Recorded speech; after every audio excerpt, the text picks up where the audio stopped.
For over a decade, he was the king of sugar and flour. Millions watched him build towering cakes and save failing bakeries. Then, suddenly, the camera stopped. No goodbye. No final episode. Just silence. Buddy Valastro, the face of Cake Boss, seemed to vanish overnight. But what really happened behind the velvet rope? The answer isn't a business decision. It's something much darker, and much more personal. Stick with me, because the first clue lies inside a bowling alley. Before the fame, before the television crews and the screaming fans, Buddy Valastro was just a shy kid who loved the smell of vanilla and butter. He grew up above Carlo's Bake Shop in Hoboken, New Jersey. His father, Buddy Sr., had built the bakery from nothing after moving from Italy. Every morning, young Buddy would run downstairs in his pajamas to watch his dad pull hot loaves from the oven. That was the happiest time of his life. Then came November 1994. Buddy Sr. was diagnosed with terminal cancer. He died just 8 days later. Buddy was only 17 years old. He had to quit high school. He had to tell his mother, "I will take care of everything." And he did.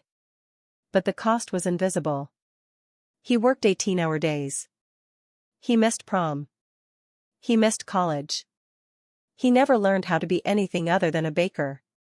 When Cake Boss started in 2009, America fell in love with his loud family and even louder cakes. But the cameras didn't show the sleepless nights or the panic attacks before every deadline. They didn't show Buddy crying in the walk-in freezer after his mother yelled at him on set. By 2015, he was one of the most famous bakers in the world. He was also one of the loneliest. He started canceling interviews. His crew noticed he stopped laughing between takes. Fans wrote worried comments online. But Buddy kept smiling. Because that's what the boss does. Then, in 2012, his sister sued him. The family that had once hugged him on television was now calling him a liar in court. Buddy didn't fight back publicly. He just worked harder. And that was the real problem. He never learned to stop. Add a full segment on his father's funeral and the moment Buddy promised to keep the bakery open. Described one specific episode where a cake collapsed minutes before delivery and Buddy rebuilt it alone in 2 hours while cameras rolled. Include quotes from an old crew member, "He never yelled. But you could see the storm inside him." End with a statistic, by 2019, he had filmed over 300 episodes. He had taken exactly 7 days off. Not weeks. Days. But none of that prepared him for what happened one night in September 2020.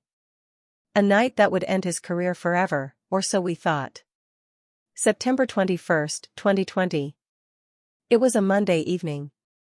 Buddy was at his New Jersey home, doing something simple and joyful, teaching his sons how to bowl in the family's private 2-lane alley.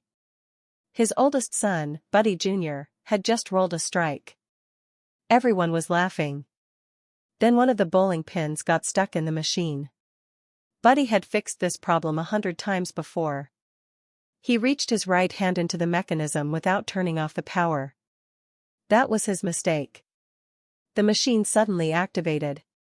His hand was pulled into the gears. He later described the sound as like dry pasta snapping. He felt 3 bones break at the same time. He didn't scream. He couldn't. The pain was so enormous that his body went silent. His sons saw their father turn white. Then gray. Then he almost passed out. His wife, Lisa, called 911. The first surgeon said there was a real chance they would have to amputate his ring and pinky fingers. Those 2 fingers are everything for a cake decorator. They control pressure, angle, and flow. Without them, you cannot pipe buttercream roses. You cannot write happy birthday. You cannot do the job. Buddy had 3 emergency surgeries in 5 days. Metal pins were driven into his bones. Doctors told him recovery would take at least a year. And even then, he might never have full movement again. Here's what the public did not know. TLC wanted to keep filming. They asked Buddy to let cameras into the hospital. They wanted to turn his accident into a special episode. Buddy said no. Then they asked again. And again. Meanwhile, Buddy was secretly crying in hospital bathrooms so his sons wouldn't hear him. He wrote in a private journal, "I am a baker who cannot bake. What am I now?" The network eventually released a short statement saying Buddy had a hand injury. They made it sound like a small cut. But the truth was much larger. His right hand was destroyed. His identity was destroyed. And the show kept asking for more. Describe the exact medical details in simple terms. The machine crushed his ring finger so badly that the bone came through the skin. Include Buddy's own words from a rare 2022 interview with People magazine. "I looked at my hand and thought, I'm done." At the moment his mother came to the hospital and held his scarred hand without saying a word. Then described the first time he tried to hold a piping bag and the bag fell onto the floor. And that's when the show really started to fall apart. Because the accident wasn't the only thing Buddy was hiding. Long before the bowling alley accident, there was a much older wound. It cut deeper than any machine. It was family against family. Brother against sisters. In 2013, Buddy's three sisters Lisa, Mary, and Grace filed a lawsuit against their own brother. They claimed that after their father died, Buddy slowly pushed them out of the bakery. They said he stopped sharing financial information. He stopped inviting them to meetings. He even changed the locks on the office door. One sister testified that Buddy told her, "This is my bakery now. Dad gave it to me." Buddy saw it differently. He argued that his sisters had never worked full-time at Carlos. He said they wanted money without responsibility. The court battle lasted 2 years. Private text messages were read aloud. Family secrets were spilled on legal paper.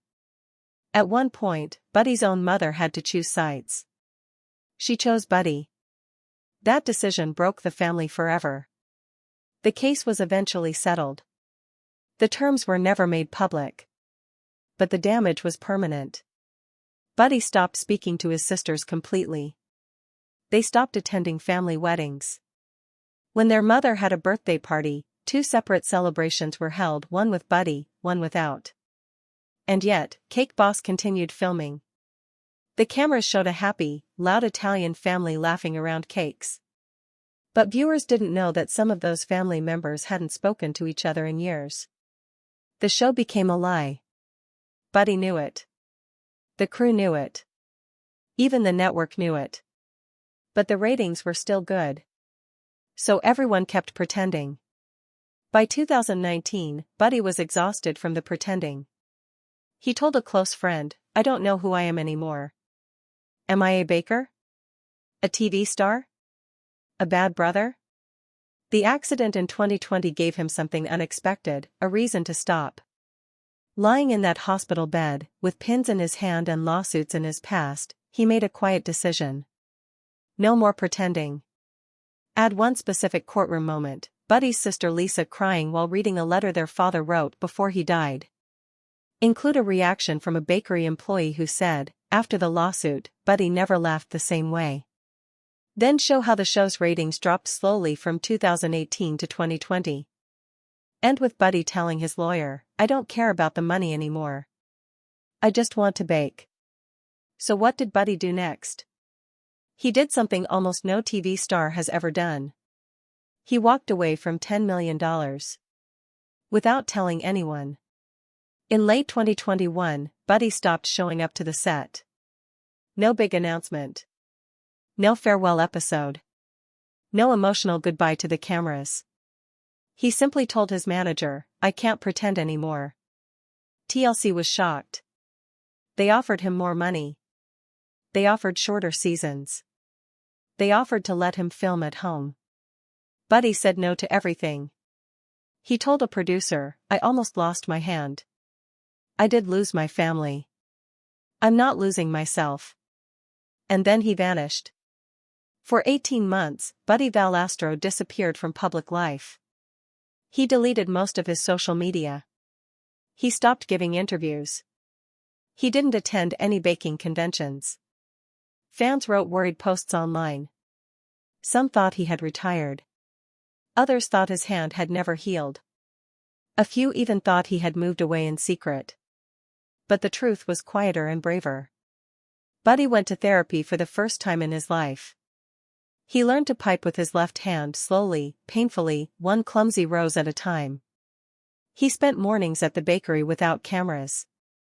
He took his kids to school. He cooked dinner at home. He did something he had never done before, nothing. In 2023, he quietly returned to Instagram. Not with a flashy cake or a TV announcement. Just a simple photo. It showed his scarred right hand holding a small birthday cupcake. The frosting was a little uneven. The writing was a little shaky. The caption said, "Still here. Still baking. Just for me now." That post got over 2 million likes in one day. Not because the cupcake was beautiful. Because the honesty was beautiful. Buddy Valastro didn't vanish because he failed. He vanished because he finally chose peace over performance. Today, he still bakes every single morning at Carlo's. But he leaves at 2 p.m. He goes home. He hugs his kids. He doesn't check ratings. He doesn't read comments. He just lives. And that, maybe, is the bravest thing a boss can do.